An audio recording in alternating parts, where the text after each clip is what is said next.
Cashflow Diary Podcast, episode 186. Welcome to yet another exciting episode of the Cashflow Diary Podcast, the podcast that teaches you insider tips, tactics, and strategies for creating leverage streams of cash flow into your life. Learn from top-performing entrepreneurs, business owners, investors, and thought leaders from across the globe as they share their secrets to success. Like what you learn on this and other Cashflow Diary podcast episodes?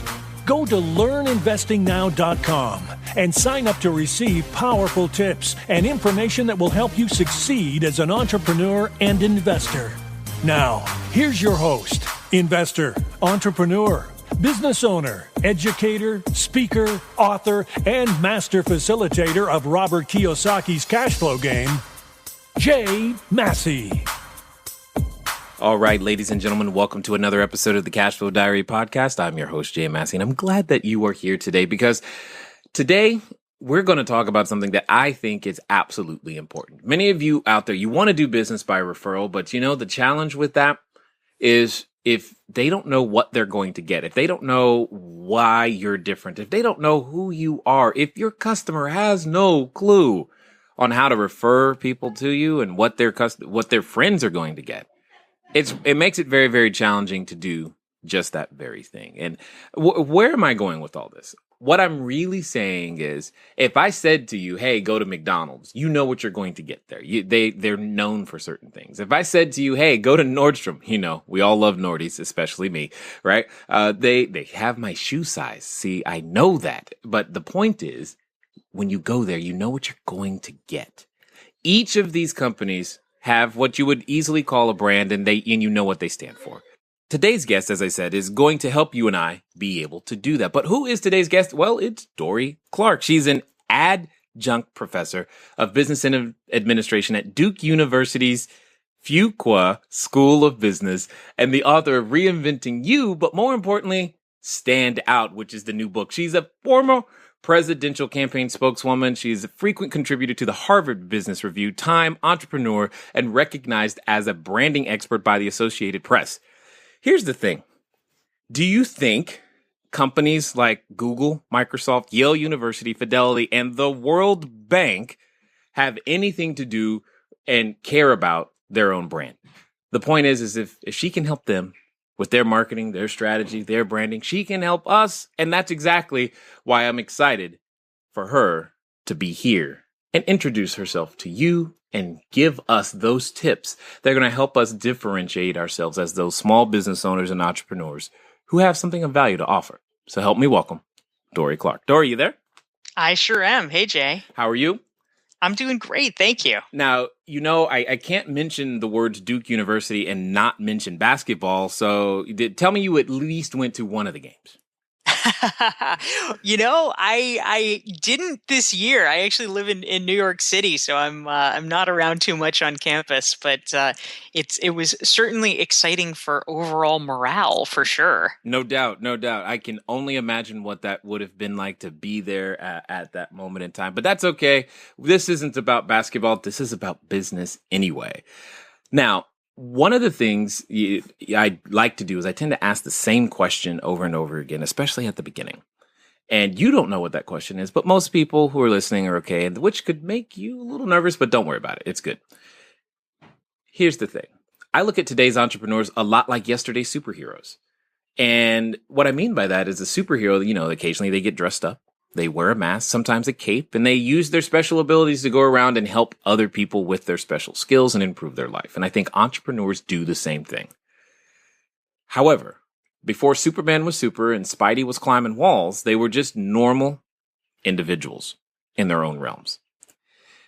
So I guess they each have an origin story. So before you professor of business administration, before you had clients and like Google, Microsoft, Yale, and helping them, before you were this branding expert, what we would like to know is, who is Dorie Clark? Well, like Superman, I have incredibly thick glasses. That's one thing. Okay, that's a good start.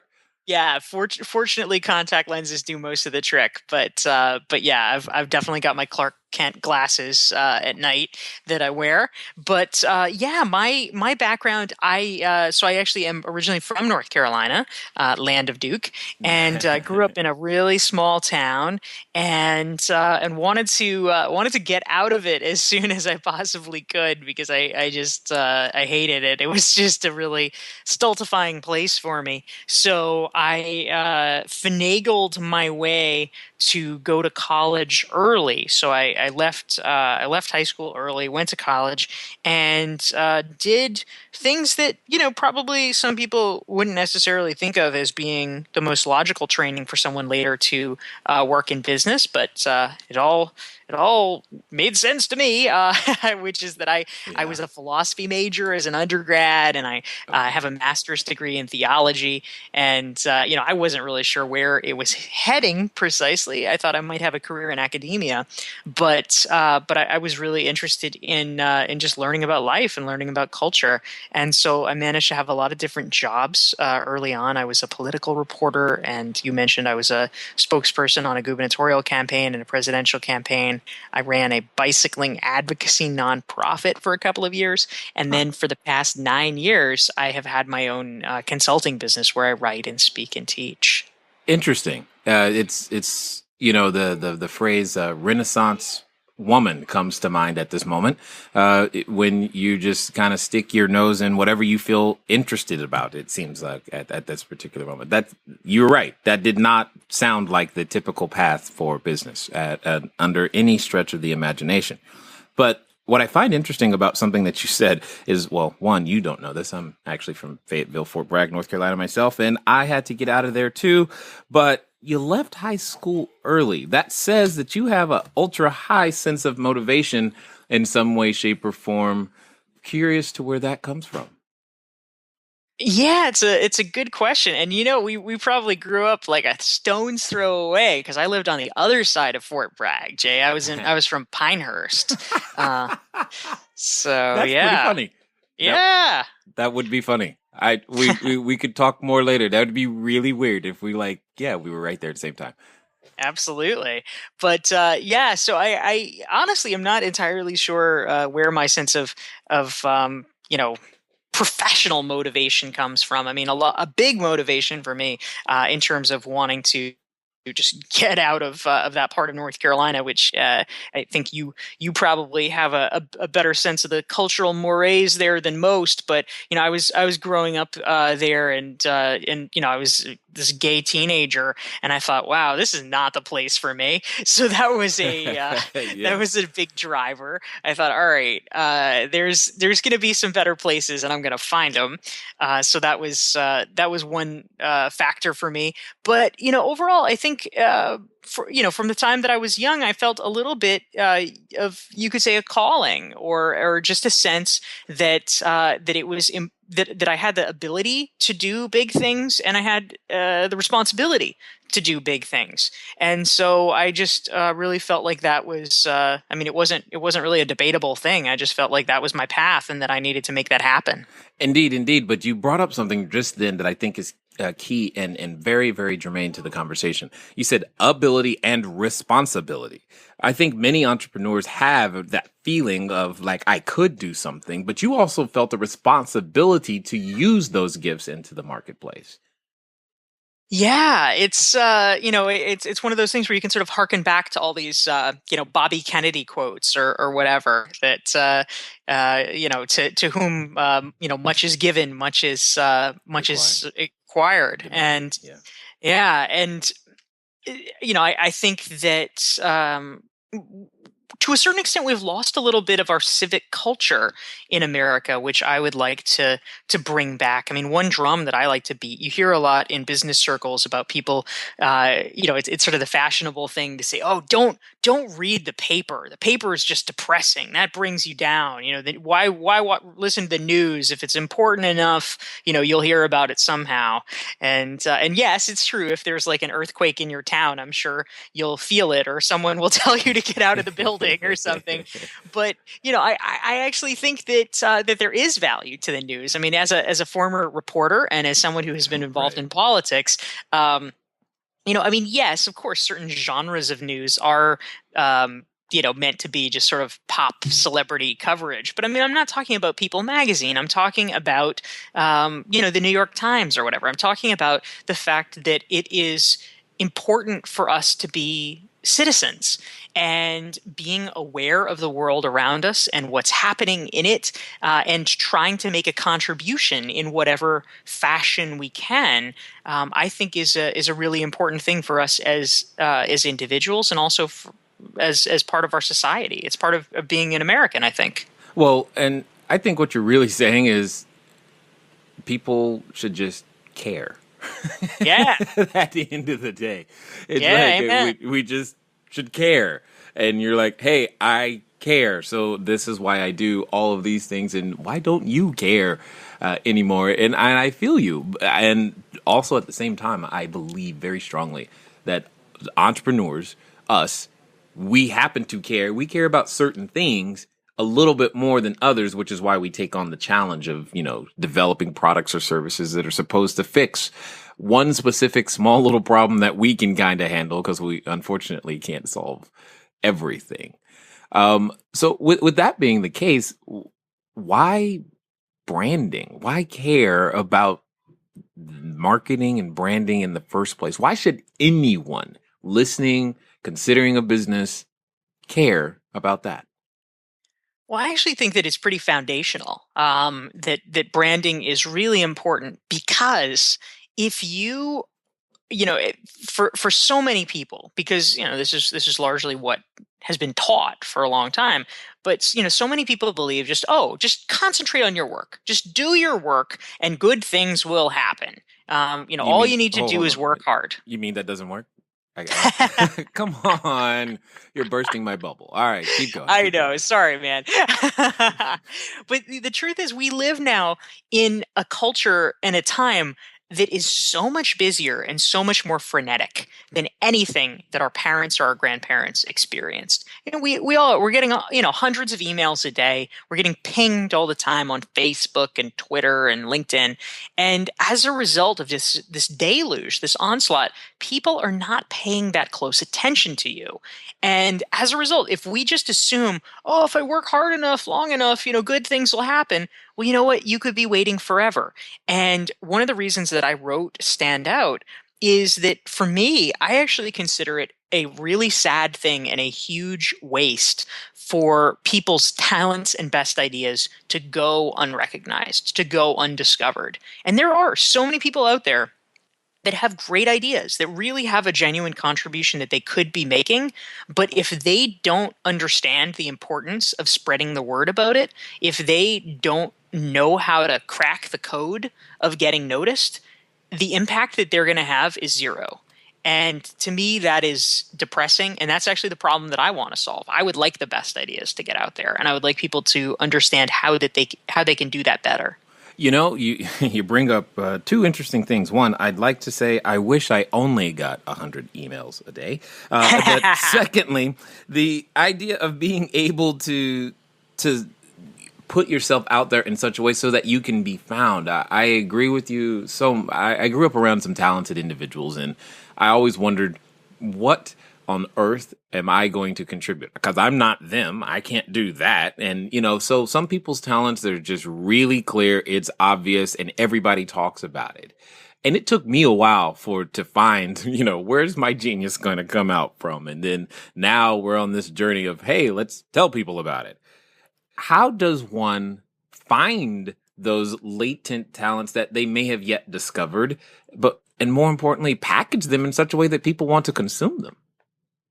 Yeah, so it's a really great question. I mean, I think that for a lot of people, people find themselves at different places along the spectrum.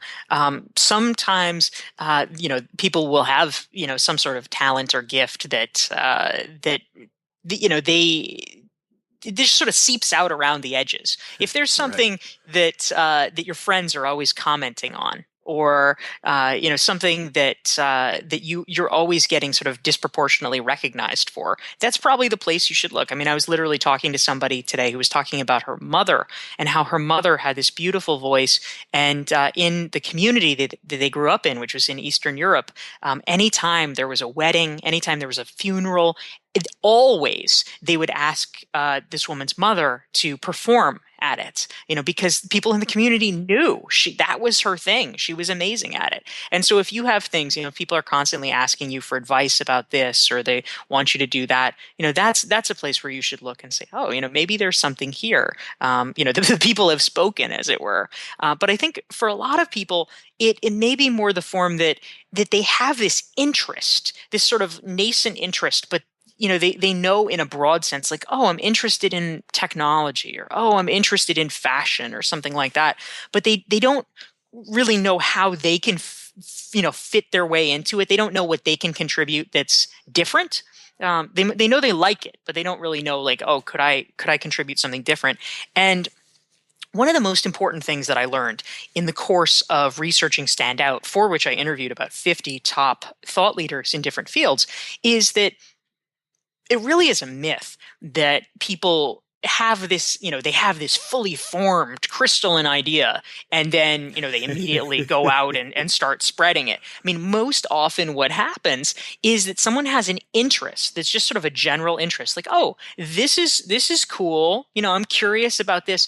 They start mucking around with it. Literally, they just start experimenting. They start doing small things. They start exploring it. And it's in the course of exploring it that they discover what their idea is. And I think that's really important, because some people never even try because they say, oh, well, I just don't have an idea. But the truth is, you're probably not going to have the idea unless you get started. Well, Dorie, you have no idea how I hope everybody heard that. And in fact, you should hit the rewind button and play that part again. Do you know how many people I run into who tell me, Jay, I just want to make sure I understand all the angles before I get started on anything. And here you are saying the exact opposite. You won't figure it out. You just got to get started and kind of let it evolve at the end of the day. Here's a question. So you said there was 50 people you interviewed for the book? Yes. Of those 50, how many had a perfect plan, and that perfect plan happened the way they designed it and is exactly what they're still doing? Oh, yeah, like 0. Exactly. That's kind of I had a feeling you were going to say that. I didn't even need to know. Who were some of the individuals that you were able to gain access to and interview in this book? So I tried to have a diversity of professions so that I could begin to look at how to become a recognized expert in a lot of different fields. What are the commonalities? So I interviewed people from genomics and from real estate and from urban planning and from bicycle advocacy and all these different things. But the place that I went the deepest, especially because this is my area of interest these days, is talking with business thinkers. And so these are folks that some of your listeners may be familiar with. But I got to talk with some really cool people like Seth Godin, a well-known marketing expert, Daniel Pink, New York Times bestselling author of books like Drive and To Sell Is Human, David Allen, who's famous for his Getting Things Done productivity methodology, Tom Peters, who wrote In Search of Excellence. It was the classic business book of the 1980s, sold more than 2 million copies. Robert Cialdini, who is the world's most famous thinker on influence and persuasion. So a lot of those folks, it was really great to get to speak with them. Okay, you guys know me. You I'm not going to tell you, but those are probably all books if you haven't read any of the books by any of those people, especially Robert Cialdini, especially Seth Godin, and especially David Allen, go make that happen, because a lot of what you're trying to get done is covered, and they've covered it in some way, shape, or form. Now, specifically, though, as it relates to standing out, what would you say? Like, do you have, what is Dorie's top 10 list of things that entrepreneurs do absolutely backwards that prevent them from standing out? Yeah, there's a lot of places that entrepreneurs fall down for sure. Fundamentally, what I discovered, at the highest level of this is that if you are going to become a recognized expert in your field, you need to do 2 things more than anything else. The first is that you need to have some kind of an idea that you are associated with. For Robert Cialdini, it's persuasion. For Daniel Pink, it's about motivation and what motivates people in the workforce. For David Allen, it's productivity. But you have to be known for something. You have to make sure there's a there. The second part, equally important, is spreading that message, spreading the word about it. And really what that takes, I discovered, is it's a 3-step process for beginning to build a following around your idea. And very briefly, it's number 1, building your network. So it's getting a sort of tight-knit group of people around you who are sort of a sounding board for you. They're people you trust their judgment. They can give you honest feedback about how to make your ideas better and give you early support for your idea. Number 2 is building your audience. So that's where you really start to speak up publicly about your idea. Maybe it's blogging, or it's doing webinars or giving speeches or something, but it's getting your idea out. And third, and finally, it's about building your community. So once you have got a sufficient number of people who, your audience, who's interested in your idea, you want then to be able to help give them opportunities to connect to each other so that you can turn them into evangelists for your idea and help it go viral. Interesting. And I'm just going to take a stab and say that, based upon everything that we have available to us today, this can be applied at every level, whether someone wants to, have the next $100 million company, or they just want their own small, $500,000 business. Yeah, that's exactly right. I mean, there's so many opportunities with this. I mean, even if someone works inside a company, if they have an idea that they really believe in, you want to follow that process of, okay, before you float the idea publicly, you want to have a sort of focus group of people that you trust to say, is this a good idea? Okay, yeah, this will work in our company. Then you begin talking about it, and then you start to get other people bought in and engaged. And before long, people in the company say, oh yeah, this is really great. I mean, it can work in that setting, and it can work if you want to create the next Uber. I love Uber everywhere I go. Yes. I really do. It is fantastic. I remember the first time I used it in Phoenix. I was in Phoenix, and I was at obviously a real estate related event, and I just called it. I was like, from my phone. I didn't need money, and I just walked out of I remember I walked out of the restaurant right into the car. I'm like, this is cool. This is the best thing ever. Anyway, it's pretty darn cool. So here's my I guess my question becomes is, if I'm the small business person, and maybe I've been in business for a little while, I don't know if I have an idea that I'm associated with. What does that mean? What's the process to finding what that might be? Yeah, so there's actually a lot of different ways that you can do this. What I discovered in the course of writing Stand Out is that fundamentally there's 5 major strategies that people can use. You definitely don't have to do all of these. This is more of kind of a buffet where you can pick the thing that seems the most applicable to you and your circumstances. But really briefly, what I discovered in terms of how people find their breakthrough idea, number one possibility is to do a niche strategy where you go really deep in a particular facet of your field or profession, and then you can expand out from there. But it's smart because you're able more quickly to establish yourself as an expert since there's less competition in that particular vertical. Number 2, it's mixing disciplines. A really good way to get known is if you do sort of a mashup of different ideas. So, I mean, for instance, Eric Ries, who some of your listeners may know, he's the author of The Lean Startup. He took things that on the surface you might not necessarily think of as being compatible. He took startups and the lean methodology, which was developed as a strategy by Toyota to help improve automotive manufacturing. I mean, those things seem not related, but he mashed them together and created something very new and very helpful, which created its own new idea. Number 3 is doing original research. And basically what I mean by this is that it's really easy for people to have opinions about things. Everybody has an opinion.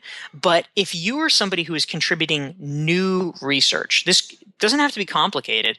It doesn't have to be scientific research. It could be doing reviews. It could be doing interviews. It could be doing case studies. But something that actually has a lot of time and thought into it, that can establish you as an expert and really get you known for something. Number 4 is tackling an important enough idea. And really what I mean by this is that if you are picking a subject to focus on that enough people care about, everybody talks about Elon Musk as this sort of paradigmatic, brilliant entrepreneur. Well, part of it is because he picked electric cars and solar power and space travel. I mean, those are things that people are fundamentally interested in. And Right. those are worthy challenges. And so people are excited about that. You can have a breakthrough idea because people are following that closely. They love that. And 5th and finally, it's what I call creating a framework. And basically what this is taking a look from a 30,000 foot perspective at your field and beginning to say, you know what, are there sort of foundational principles for this field that haven't been articulated? Is there a kind of framework that I can put around it that would help people understand things better?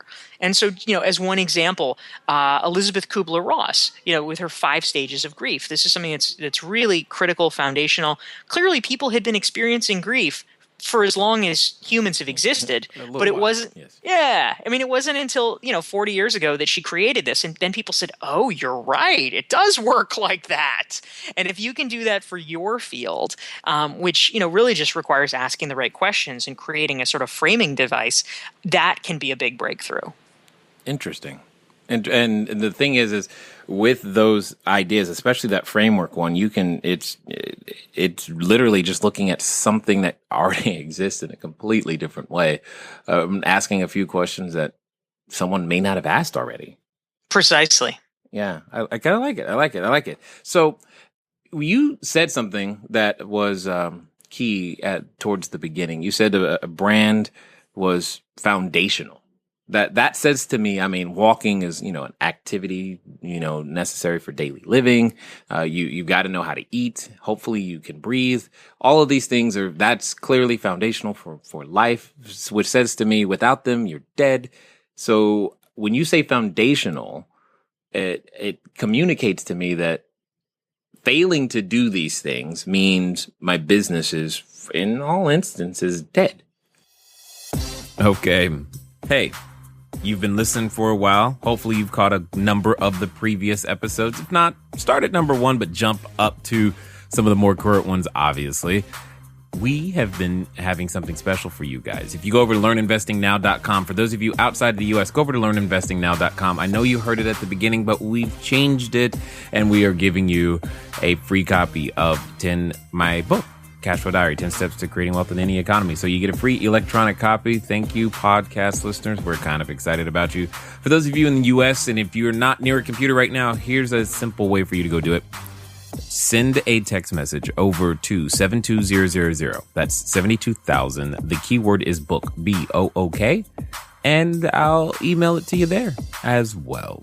Now, I'm sure as you're listening to Dorie, you're ready to go out there, get started, take on the world, and become that super person who has a lot to offer in developing your own cash flow in business. So let's get back to it. Yeah, I think that's largely true, because if we actually just peel back the definition of brand, what are we talking about? Fundamentally, a personal brand is a synonym for your reputation. That is all it is. It's what do people think of you? And, sometimes people rebel against the phrase personal brand. They don't like it. They think it connotes some kind of phoniness or whatever. But, really we're talking about your reputation. And I think people would probably feel differently about it if you substituted that out and then they said the same things like, why do I have to have a reputation? I don't care what my reputation is. It sounds silly on the surface. As humans, what determines everything? You could be the best in your field, you could be the best at anything, but if the world looks at you and says, I don't care. You know what? You're not going to get anywhere. You're not going to get any clients. You're not going to be able to do the things you want to do and the things you know you can do. So getting right with your reputation and making sure that it reflects how you would wish to be seen, I think that really is foundational. Well, agreed, but you got to admit, I mean, managing that today, I mean, with the advent of Twitter being the news channel for many, that could be a challenge to do simply because there's so many ways people can interact with your brand and who you are. And, you know, whatever you put up there kind of stays forever. It's true. It's true. I mean, there's there's benefits to that, of course, and there's also serious downsides. So people have to be mindful. I mean, on the plus side, there's benefits that can accrue over time. I mean, I know, for instance, if someone starts investing in a positive way, I mean, sort of like, whatever, putting $10 a week aside, into your savings account, you can sort of think of it the same way with your online reputation. So, for instance, there's blog posts that I've written, 5 years ago, 3 years ago, 2 years ago, and there are things that still come up when there's search results. And because they're things that, I'm still proud of, that's a great thing. It's really nice that those things years later are still driving people to me, driving people to my website, etc. I feel like that's a victory. But yeah, I mean, similarly, if somebody makes, if they make a mistake and something negative about them appears online, or maybe they've it's not even an error per se, but if they decide they want to change their brand rather dramatically, then it can be a handicap.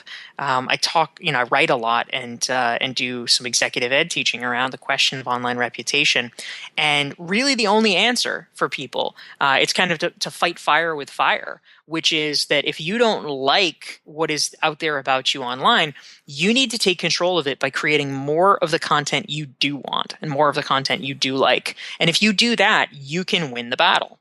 You know what's really funny about that is that's pretty much what drove me to start producing content. That was one of the factors. Is I found out people were. I didn't know this. I didn't actually care. If people were, they was like, "Hey, I found you on YouTube. I looked you up on YouTube." I was like, "I don't have anything on YouTube. What did you see?" And then I started learning that was common, that people were Googling me and looking things up. And I'm just like, well, I guess we have to combat this. And a few years ago, it was pretty funny. If you typed in my name, the only thing that came up, and I wish I was kidding, Dorie, but I'm not. The only thing that came up was either convicted criminals or bald white men. Oh, geez. I'm like, oh gosh, I didn't even come up in the search results for my own name.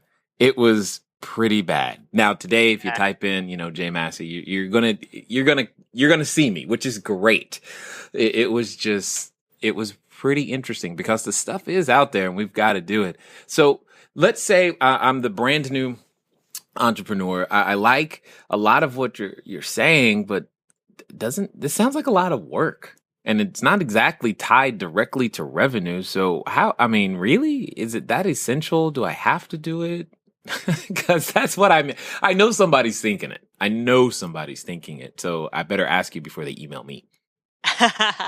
Yeah, absolutely. So, I think there's a couple of points. One is that I'm certainly not saying that everybody has to immediately dive in and become, the equivalent of a social media consultant. I mean, no individual business owner and no individual human being needs to be on 11 social platforms or something like that. Wow. That would be ridiculous. I'm not. I mean, there's platforms I'm not on. I don't do Pinterest. I don't think it's really relevant to me professionally. I mean, I need to know about Pinterest, but I don't need to spend a lot of time on it. So you just have to make choices about what's useful. But do you need to be on something? Yeah, you do. And I think the reason why that is, I mean, your story is very telling. If there's nothing about you online, I mean, it means that there's a lot of potential for other people to get the wrong impression because, in the past they might have Googled you and said, "Oh yeah, you must be the, the criminal Jay Massey or whatever." Yeah, and you don't want that. You want you to be findable. The other thing is that we are absolutely entering the era where just by dint of living, people have some kind of a digital footprint. And if you don't have one, people think it's weird. They think it's fishy. And Right. I mean, I was consulting for a company, and they were in the process of hiring a marketing director. And this was now, I think, about 5 years ago. So I mean, even then, it was, sort of early days. But this guy, he had this combination of he had been working abroad the last few years, and B, there was really like nothing about him online. And they liked him, they wanted to hire him, but it made them so suspicious. They thought, what is up? Like, why is there nothing here? They actually, they got really concerned toward the end that he was fabricating his resume. And so they did end up hiring him, but it delayed the process by multiple weeks because they decided that they needed to call up and talk to multiple new references just to make sure, because it was so weird they couldn't find stuff about him. That's funny. You don't have a Facebook account? Are you okay? That's pretty funny. I've actually run into one millennial who didn't have a Facebook account, and I remember the feeling like, why are you all right? Is this a religious thing? Why don't you have a Facebook account? I don't understand. Right. But so I get what you're saying. It's pretty odd. It's like almost asking somebody today, you don't have a microwave, a cell phone. I mean, all of these things that are now commonplace, to not have them is more weird than actually having them when they first came out and onto the scene. Now, you mentioned that you were consulting, with the company. Give us an idea of, like, in your world, what does the typical perfect person come to you? How do they go, you know what? I need Dorie. What is that progress? What goes through their mind that leads to Dorie can help me, or you're the solution? Sure, yeah. So really the sort of presenting symptom, you could say, for Right. people hiring me, it would be two things. It's a little bit different for companies versus individuals. For a company, generally they know that they need to raise their profile. They want to become established as thought leaders in their market, but they're not quite sure how to do it because there's just such a surfeit of options now in terms of marketing. And I mean, you could spend your time and your money in a million different ways. And so typically they have their own marketing team and apparatus, but they want someone to come in from the outside to take a look at what they're doing now and make strategic recommendations about the best way to optimize their marketing. In particular, if they're interested in doing things around, content creation or other ways to establish themselves as really the go-to experts in their niche.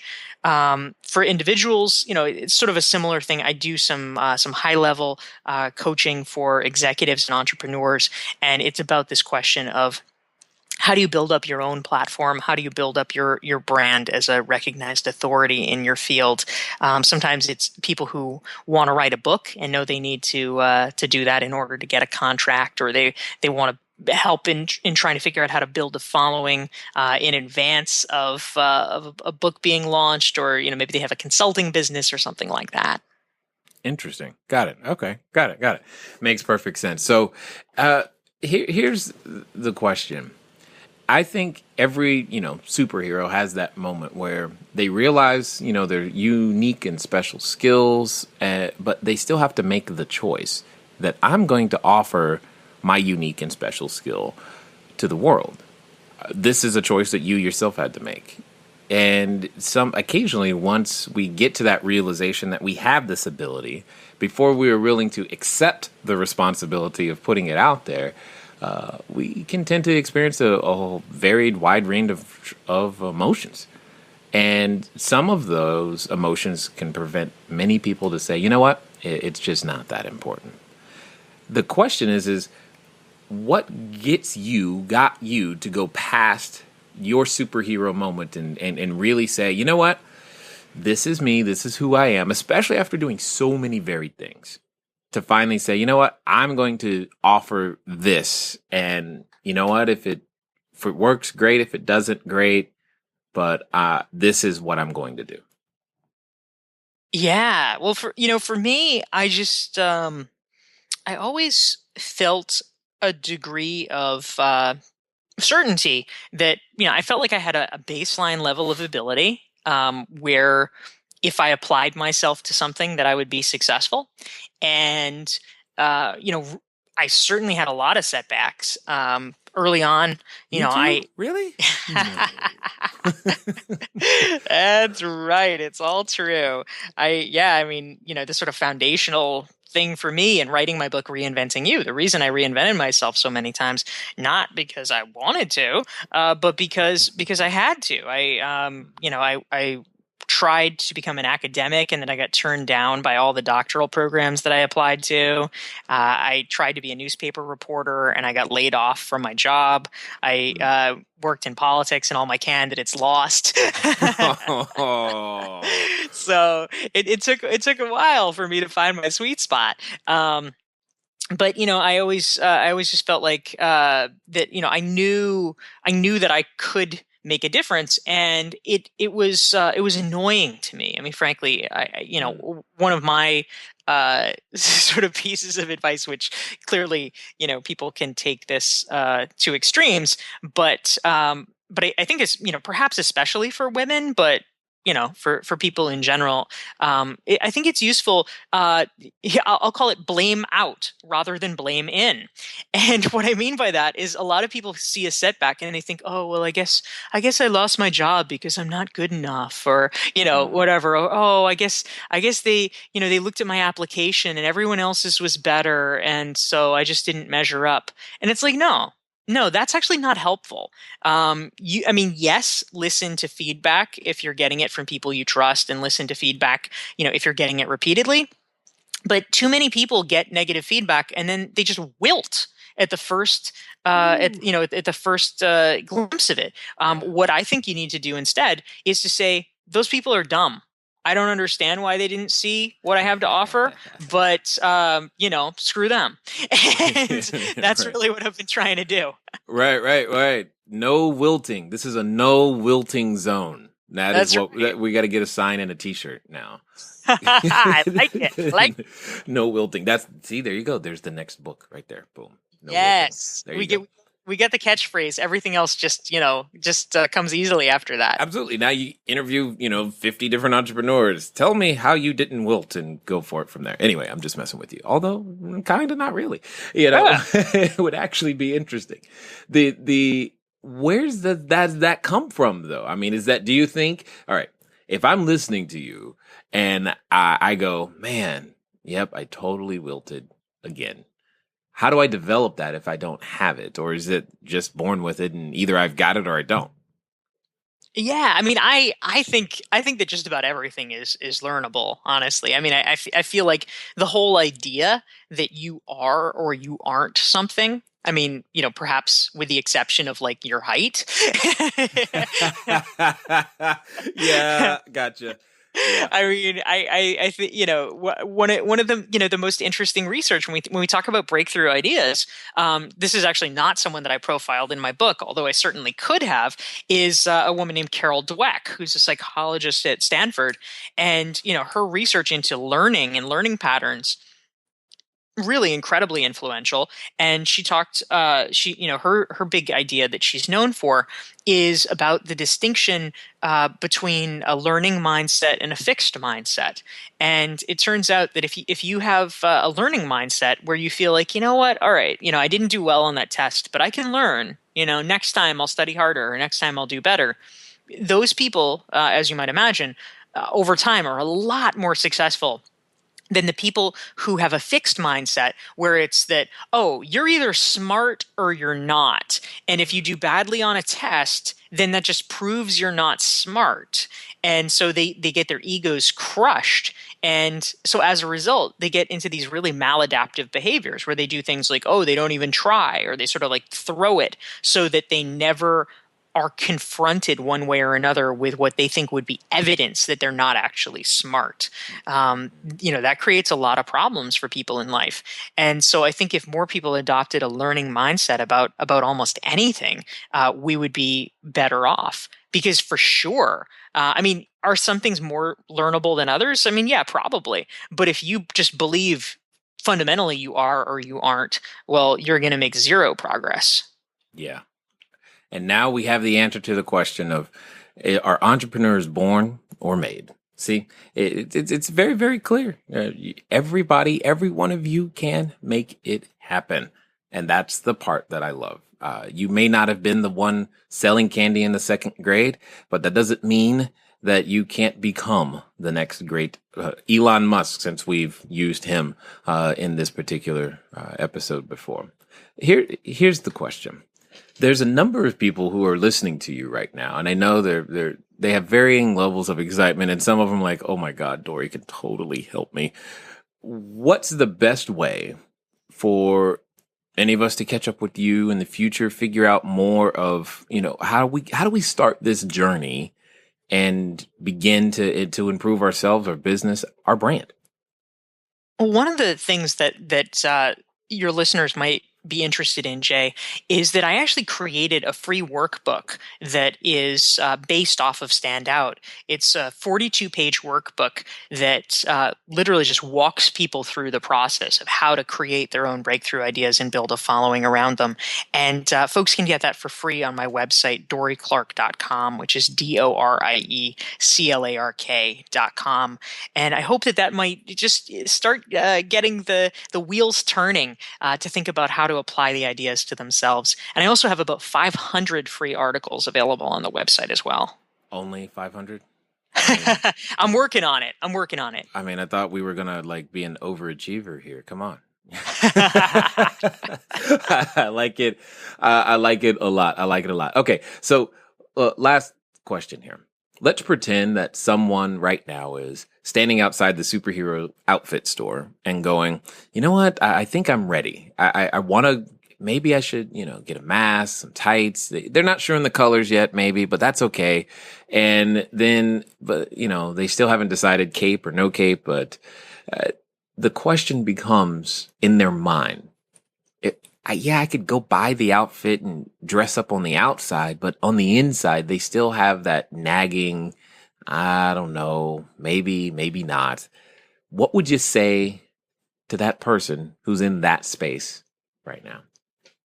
Yeah, well, I'm a little biased, but clearly I think they should go for it. You and every other guest that I've asked that to has been absolutely biased and said something similar. That's right. Because, honestly, the way that I think about these issues, about standing out, about, really developing your brand and running with it, is that some people might consider it risky. It's risky. You hear about things. There's a saying in Australia and some other parts of the world where they call it the tall poppy syndrome, which seems to be a well-known cultural phenomenon there. Thankfully, less so in the U.S. But the tall poppy syndrome is where, whichever it's dangerous to be the tall poppy, i.e., the flower that stands out, because that's the one that gets chopped down the first. Because no one likes somebody who's standing out. So some people might perceive a degree of risk, but honestly, I actually think that there is a lot of risk in not standing out, because the era that we are entering is an incredibly competitive global marketplace, and there is a race to the bottom. There's always going to be someone who's willing to do the job cheaper, and if you posit yourself as just an average, interchangeable person, that might have flown a while ago. It is not going to fly now, because okay, why should I pay you 10 times what somebody in Bangladesh can do it for? There's just not a good reason. The only reason to pay you what you're worth is if you give people a clear reason that you're known for having amazing quality, or you're known for having amazing ideas, or you're known for having a unique take on something. That's the reason to pay money to work with you and not somebody else. And I think that that's something that increasingly people need to be aware of. Agreed, 100%. It's otherwise you're treated like a commodity, and what difference does it make? I always think about that, like Staples and Office Depot. What's the difference between those two stores? Yeah. I still have not been able to answer that question. And I don't really care which one I go to. Just, who's got the item I'm looking for today and which one am I closest to? That's literally all it comes down to for me. But we don't want to be that. We want to be the store that people go to. Well, I definitely want to say I appreciate you taking the time to invest here with us at the Cashflow Diary. Thank you so much. It's awesome talking with you. All right, ladies and gentlemen, you know what time it is. It's time for you to move at the speed of instruction. What does that mean today? Well, you got more books recommended to you in this particular episode than we've had in a while. So you can just go back and get all of them, read them all, and I'll see you in about 2 years when you're done. Or you can just go pick up a copy of Stand Out, because it'll probably help you to make sure that you are doing the things that are correct and necessary in the right sequence and order. And go get that 42-page Stand Out assessment, because you know what? You need to know what's going to help you differentiate yourself in the marketplace. And at the end of the day, you don't want to be a commodity. Guys, gals, it's been fun talking to you today. I look forward to talking to you soon. Until next time.